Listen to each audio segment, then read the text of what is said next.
ఉజ్జి అమ్మాయిలు కరివైపోయారా. ఇదేంటి డల్లుగున్నాడు? ఇక పిల్లతో ఏమైనా గొడవైందంటావా? సిరియా సిరియా ఈ సిరి నీ పిల్ల కాదు కదరా, నువ్వెందుకు మాట్లాడుతున్నావు? దానికి ఫీలింగ్స్ వచ్చి నన్ను గోకిందిరా. నాకేమో ఇంట్రెస్ట్ లేదు, ఫ్రెండ్స్ లా ఉందామని చెప్పా. అప్పటి నుండి మాట్లాడలేదు. ఎందుకు మాట్లాడలేదని మెసేజ్ చేశా, అంతేరా. ఇక్కడ ఒక్క అమ్మాయికే దిక్కులేదు, ఇద్దరు ముగ్గురు అమ్మాయిలు ఎలా గోకుతున్నారా నిన్ను? ఫేస్ వాల్యూ మామా.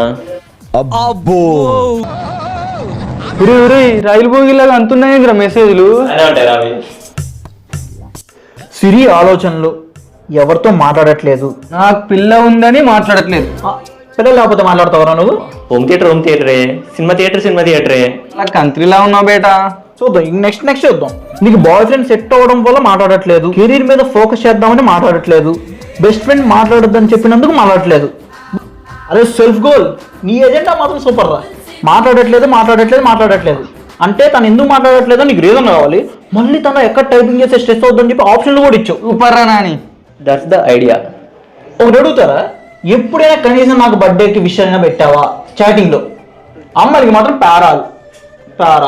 అంటే మామా అమ్మాయిలు కదరా, సున్నితంగా ఉండాలి. అరే గుర్తు పెట్టుకో, ఆకులు కాలేక చేతులు పట్టుకోవాల్సి వస్తుంది, అప్పుడు మా దగ్గరికే వస్తావు. అరే వెళ్ళండి రా విలేజ్ బ్రూట్స్. ఇప్పుడు చూద్దాం.